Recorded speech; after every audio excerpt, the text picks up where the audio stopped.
Hello everyone and welcome to another video. So today we'll be doing the Leetcode two-sum question. It's a very famous question as well as an easy question.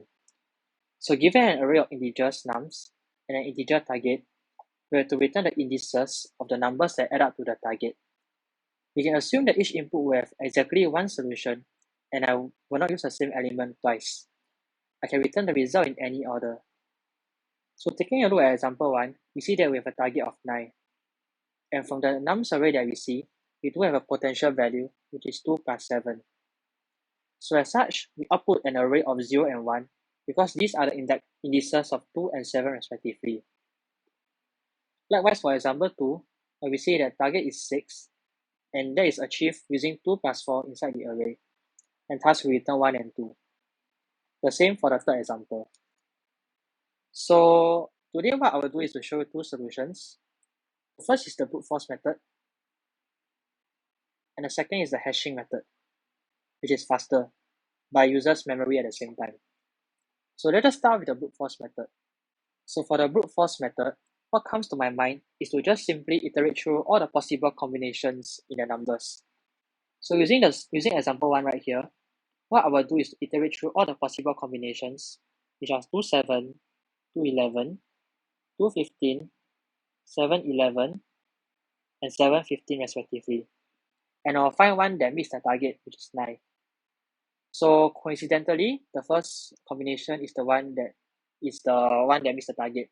So that will be the one that I'll return. So we can simply achieve this using two for loops in the form of nested loops. So the first iteration will iterate through the number that I want to see. So in this case, it will be 2. And for the second iteration, which is nested, I'll check through all the possible combinations from that number onwards. So it'll be 7, 11, and 15. Okay, and I'll see if any of them adds up to the target with the value of 2. So in this case, if it doesn't, then I'll just continue on to the next iteration where I'll look at 7. And then for 7, I'll look at 11 and 15 respectively. And if none of them still meets the target, then I'll take a look at 11. My second iteration will only have 15. So with this algorithm, it's possible for me to analyze all the possible combinations. So since we are using two nested loops right here, our runtime capacity will have an order of n squared, because we are using two nested loops, and n being the size of the array, since we have to check through all possible combinations. However, our space complexity will be order 1 instead, because we are just simply doing an in-place checking. So this will be the brute force method, and I'll show you the code later. Moving on to the second method, what we can do is an algorithm that is faster, but it will use space as well.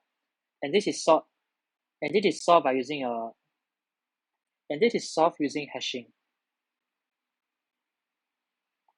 So for simplicity's sake, let's just use this example that I've drawn out right here, so that I can give a more thorough explanation of the algorithm. With the same target 9. With the same target 9. So what this does is that, so firstly, we do know that we will get a target by adding up certain numbers, right? So two numbers x and y altogether will give us a target. But we can also rearrange this equation as well to show that a target minus a certain number will result in a certain number that will definitely be in the array, because we have exactly one solution for all possible for any array that are given. So what this does is that it can perhaps give us an idea that perhaps a target minus num x could be a possible key for doing a hashing method. And for the key value pair itself, the value, we can possibly put the index as well. So let's just see how this works. So let's just initialize a dictionary. Okay. And the key value pair, the key will be the target minus the number that I'm looking at as I iterate through the array. The value will simply be the index. So as I iterate through the array, first I'll take a look at 2. Okay, and I'll take a look at its contrasting contrasting number, which is 9 minus 2, and that is 7. So I will check if 7 is already in the array. I'll check if 7 is already in the dictionary. Because if I have already put a key with a value of 7, and it already has an index value, then that will mean that before I reach 2, I've already taken note of a value which has a key which has a 7. And this 7 plus 2 will add up to give you a 9. So in the event that a 7 does happen to be inside my dictionary, all I can do is to access the value with the key 7, and that index and the current index I'm looking at will be the return value. However, initially I do not see that 7. So what I will do is to first save this in my dictionary. So I will assign 2 to the value of 0, which is the index number. And I'll continue to look at 11. So now I will check for 9 minus 11, which is minus 2. So it's minus 2 in my dictionary, because if it is in my dictionary, then it will mean that I found an answer. But I don't, so I'll just store it again with minus 2 and 1, since 1 is an index. Okay, now I'll look at 15, and then I'll check for 9 minus 15, which is minus 6. Is it in my dictionary? It's not again, so I'll save it as minus 6 and assign it the index value of 2. Now finally, I'll take a look at 7. So now I'll check, is 9 minus 7, which is 2, inside my dictionary? And the answer is yes, it's right here. So this means that I already have a value 2 before I reach 7 here. So you can see it's already right here. So after that, what I need to do is just use this key to get the value of 0 right here. And then I'm already at the current index that I'm looking at. So I can simply return the current index. So we let this be I, and let this be j. So what I can do is just straight away return I and j. And that will be my answer. Okay, so overall, this time complexity will run at an order of n, because I'm simply doing one iteration through the array. However, space-wise, it will also be with an order of n, because I have to use a dictionary to hold, at worst case, all the n items inside. So these are the upper bound values for this solution. So now let's take a look at the coding part. So now let's take a look at the coding solution right now. So let's take a look at the brute force solution right first. So the brute force is just simply check for all possible combinations and see if any adds up to the target. Return the indices of the values that add up to the target. Okay, so what we need to do is just simply have two nested for loops. So for I in range of the length of the numbers, the array we are given, and for j in range of the length of numbers we are given. Sorry, that means this has to be I plus 1, because we need to look at the numbers beyond the one we are currently looking at. So if I'm looking at 2, I want to look at 7, 11, 15, like what I explained just now. So after that, I will be the index of the first of the number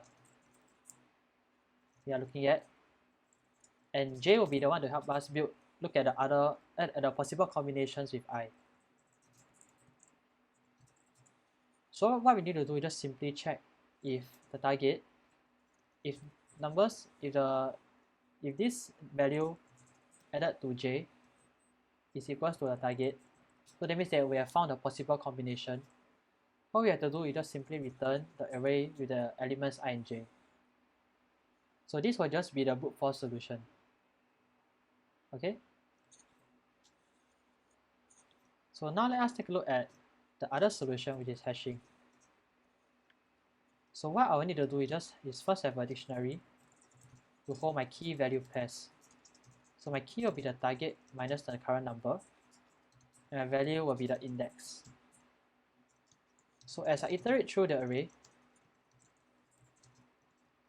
I check if target minus num is already a key inside. If it is right, all I have to do is just simply return the value at that key and the current index, because that will already be the answer, like what I've explained previously. So this will be how the algorithm will run.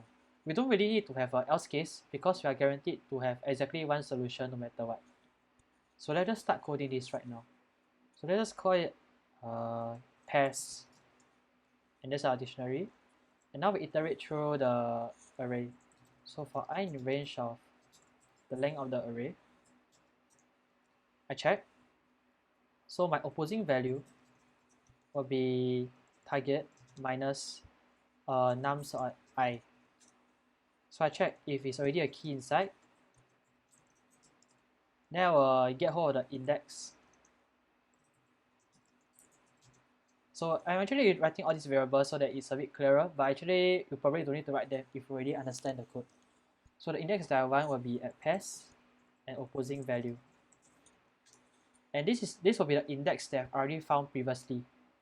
So what I need to do is just simply return one index and I. Because I at the one I'm currently looking at and the value at the 1/3 index will add up to be the target. So if it's not inside, then I have to keep track of it. So what I will do is just add it to my dictionary right here. So pairs of nums I equal I. Okay, so I save the value as the key and the index as a dictionary. So yeah, this will be how the algorithm just works, and I believe it should work. So as you can see, the solution does work, and this is the hashing solution that I use, which has an order of n time and order at n space respectively. So yeah, I hope you have gained something from this. And usually what I like to do is to always start with the brute force solution, so that I always can have a point of comparison to compare to with the so that I can slowly optimize the solution. So yeah, thanks for watching, and yeah, see you guys soon.